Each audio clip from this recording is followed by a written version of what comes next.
Oke, halo semua, kembali lagi di AD Redo Vlog. Di belakang saya ini sudah ada motor 2 tak yang sekarang lagi rame-ramenya. Lagi rame-ramenya di ini ya, di bursa pasar karena memang harganya lagi meroket atau sedang naik-naiknya. Ini motor yang pada pertengahan tahun 90-an itu termasuk motor yang banyak didam-damkan oleh anak muda pada waktu itu. Karena pada waktu itu kebanyakan motor sport atau motor laki itu pendingin mesinnya masih menggunakan udara. Nah, motor ini keluar menggunakan pendingin mesin radiator atau pendingin cairan. Inilah dia motor Kawasaki Ninja 150 SS.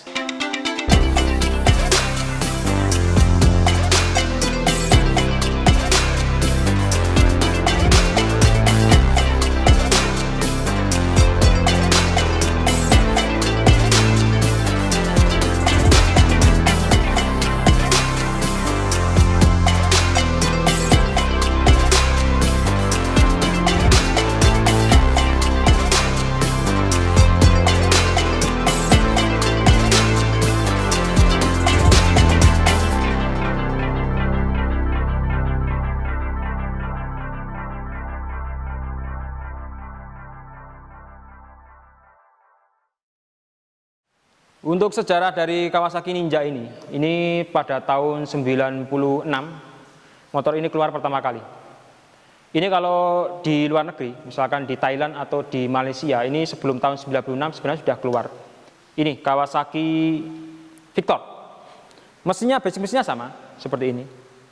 Kalau di Indonesia ini memang keluar tahun 96. Padahal pada waktu itu sebelum tahun 96 atau bahkan awal-awal tahun 90-an ya, moyangnya motor ini sebenarnya sudah keluar dengan nama Kawasaki AR 125 cc atau Kawasaki AR dengan mesin 125 cc 2 tak berpendingin cairan. Jadi pada waktu itu memang ya, kalau dibilang motor ini pada waktu pas keluar itu termasuk hal yang baru, sebenarnya juga enggak. Sekitar ya awal-awal tahun 90-an itu sudah keluar. Cuman karena ya pangsa pasar waktu itu masih belum bagus ya. Untuk Kawasaki AR itu masih ya minim sekali ditemukan di Indonesia pada waktu itu. Bahkan sekarang termasuk motor yang langka. Sebenarnya ya teknologinya waktu itu sudah lumayan maju lah dibandingkan motor-motor kompetitor lainnya atau pabrikan lainnya. Padahal nantinya Kawasaki AR itu sebagai cikal bakalnya Kawasaki Ninja 150 yang sampai sekarang menjadi sebuah legenda. Jadi waktu itu yang umum di pasaran itu yang menggunakan pendingin mesin cairan itu NXR dan Kawasaki Ninja ini tahun 90-an pertengahan. Jadi ini terhitung satu-satunya kompetitor ya saingan sengitnya dari Honda NSR 150. Nah, untuk motor 2 tak pada waktu itu, setiap pabrikan itu kalau mengeluarkan motor 2 tak itu saling berlomba-lomba dalam hal teknologi ya. Nah, di Honda itu nanti akan ada teknologi yang namanya RC valve.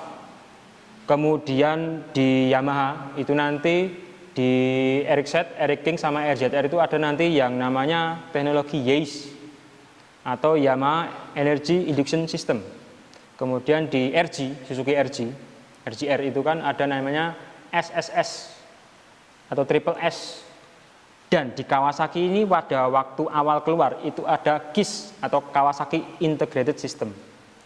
Sebenarnya kalau Ninja yang KISS itu sebenarnya sudah lumayan irit dibanding kompetitornya. Terutama ya dari Yamaha yang RZR, walaupun cc mereka itu belum 150 ya, cuman sekitar 135 cc. Itu kalau untuk efisiensi bahan bakar itu masih iritan yang Ninja, padahal cc-nya ini sudah 150 cc yang KISS.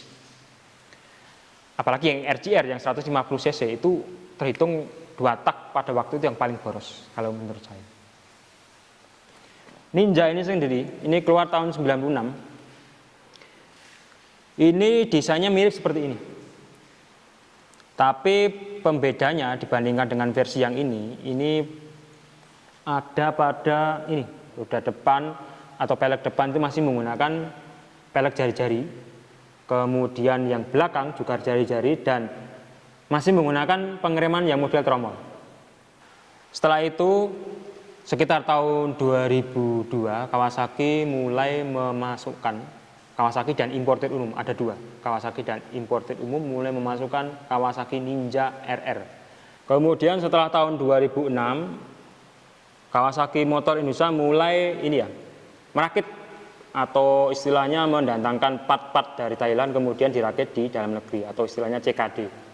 Jadi kalau ada ini Ninja RR yang keluaran setelah tahun 2006 itu resmi CKD, versi CKD.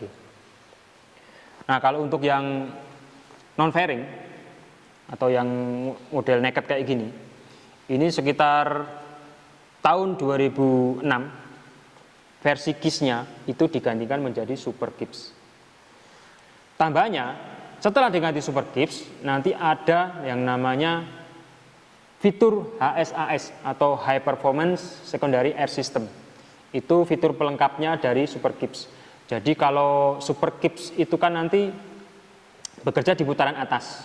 Tapi kalau HSAS itu bekerja waktu di putaran bawah yang gunanya atau fungsinya itu menyuplai udara segar ke lubang buang. Jadi supaya emisi gas buang itu enggak terlalu pekat. Ninja R di bagian depan ini nanti lampunya sudah bukan lampu model bulat tapi sudah menggunakan yang semi fairing atau kalau istilah sekarang itu yang Ninja Barong. Kemudian di bagian karburator juga berbeda. Kalau untuk yang lama itu menggunakan yang PWL atau Keihin PWL 26. Kalau yang R itu sudah menggunakan Mikuni VM 28. Venturinya 28. Kalau yang PWL Venturinya 26. Bedanya di situ. Kemudian nanti Ninja R mengeluarkan varian baru lagi atau pecah menjadi 3 lagi. Jadi yang R yang L, M, dan N. Kalau untuk yang L itu yang masih menggunakan rodong yang semi fairing itu, yang barong itu, sama yang M sama. Kemudian yang N itu nanti bisa disebut atau bisa dikatakan menjadi Ninja SS yang seperti ini. Jadi pada waktu itu Ninja pertama keluar dengan model lampu bulat, kemudian diganti dengan barong.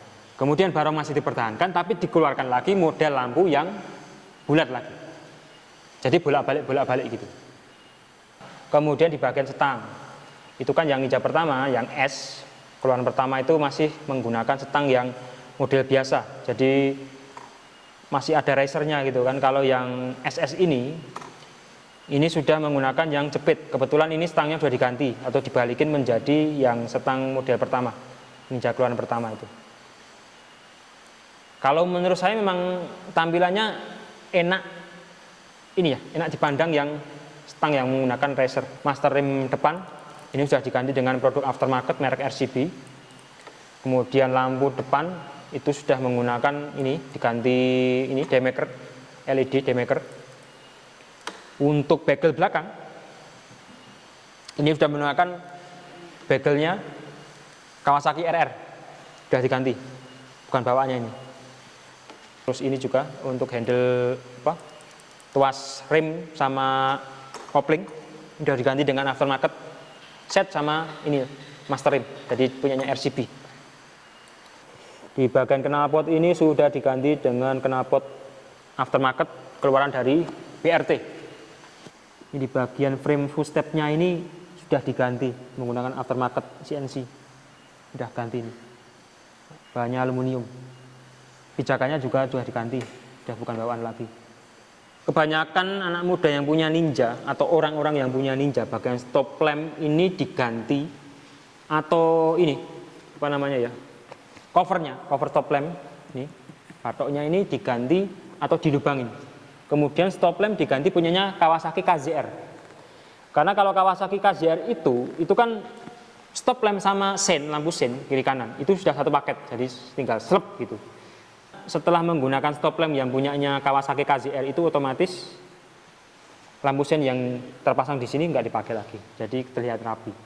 Tapi kalau menurut saya itu menjadi kurang greget. Karena Kawasaki Ninja kayak gini, stop lamp sama lampu sen itu terpisah. Itu kalau menurut saya. Nah, kemudian salah satu yang saya sukai dari Kawasaki Ninja baik yang naked atau yang model tanpa fairing maupun yang pakai fairing, itu adalah suara mesinnya atau suara ya keseluruhan mesin sama knalpot. Itu ciri khas banget. Suara knalpotnya itu bisa ditebak atau suara mesinnya ditebak. Jadi kalau misalkan motor ini dari kejauhan, walaupun kita nggak tahu atau nggak lihat motornya itu apa, tapi kalau dari suaranya sudah bisa nebak, sudah familiar, jadi bisa nebak ini motornya yang datang motor Ninja kayak gitu. Nggak tahu ya nanti suaranya kok bisa bisa menggambarkan bahwa ini benar-benar motor Ninja kayak gitu. Nah, kalau untuk masalah power, untuk masalah tenaga, Kawasaki Ninja ini benar-benar ya hitungannya apa ya? Kalau untuk versi standarnya itu tiada tanding. Jadi kalau zaman dulu itu diadu antara Suzuki RG, kemudian Honda NSR 150 dan Kawasaki Ninja 150 ini diadu. Itu Kawasaki Ninja itu enggak terkalahkan. Itu kalau versi standarnya. Apalagi kalau sudah dioprek. Makanya banyak sekali kalau untuk kompetisi drag atau drag race yang motor yang 2 tak itu pasti kebanyakan menggunakan Kawasaki Ninja. Karena mungkin ya hitungannya sudah bawaannya sudah kenceng, apalagi kalau dioprek tambah kenceng lagi. Ini jambakannya bener, kalau sudah RPM menengah ke atas itu udah wet ya gitu. Kemudian kalau untuk Kawasaki Ninja ini sayang sekitar tahun 2015 atau pertengahan 2015 ini dihentikan produksinya karena sudah tidak memenuhi standar Euro 3 pada waktu itu, karena memang kendaraan 2 tak untuk memenuhi standar Euro, apalagi Euro yang 3 itu sudah keteteran, benar-benar kewalahan, susah untuk memenuhi standar itu. Sebelum ini terakhir diproduksi itu kalau nggak salah itu Yamaha Air King, walaupun sudah diutak-atik dari pabrikan menggunakan katalis kayak gitu kan, masih tetap nggak lolos. Kemudian disusul Ninja. Ninja ini termasuk motor 2 tak yang paling akhir dimatikan atau berhenti diproduksi tahun 2015. Jadi setelah komuter-komuter di Indonesia ya, komuter-komuternya berguguran, berhenti, ini masih bertahan sampai tahun 2015. Nah, untuk sekarang motor ini termasuk salah satu motor yang paling dicari untuk versi 2 taknya. Jadi kalau untuk pasaran ya, kalau untuk pasaran secondnya motor ini sekarang sudah tembus 30 jutaan untuk yang naked atau yang model tanpa fairing. Yang pakai fairing itu atau yang RR itu sudah di atas 30-an. Itu yang RR lama atau old atau yang dibilang itu CPU yang Thailand. Tapi kalau RR yang keluaran ini ya akhir-akhir atau sekitar tahun 2014, 2015 atau generasi yang terakhir, itu masih tergolong ya lumayan murah tapi masih mahal lah. Gimana hitungannya? Kalau dibandingkan dengan yang lama, RR yang lama itu masih mahalan yang lama daripada yang baru gitu. Kemudian kalau yang ini SS sama yang R itu kalau dibandingkan dari segi harga ini masih mahalan yang SS, Ninja SS. Apalagi kalau Ninja SS dengan kondisi barang yang bagus, mesin yang bagus, yang berwarna aslinya itu kuning, itu bisa mencapai ratusan juta rupiah harganya. Wow, ngeri kan? Oke, mungkin untuk teman-teman yang pernah punya atau sampai sekarang masih memiliki Kawasaki Ninja yang 150 atau yang 2 tak, itu nanti bisa sharing di kolom komentar. Nanti bisa tulis pengalamannya, kendala-kendala apa saja, atau mungkin wah Ninja ini kok rewel, atau Ninja ini kok boros, Ninja ini kok kenceng. Ya kalau kenceng itu semua tahu kalau motor Ninja itu kenceng. Jadi nanti bisa tulis di kolom komentar. Oke, mungkin untuk video kali ini cukup sampai di sini. Bagi teman-teman yang sudah menonton dari awal sampai akhir, terima kasih banyak sudah menonton. Nanti kita ketemu lagi di video berikutnya. Oke, terima kasih, sampai jumpa dan bye-bye.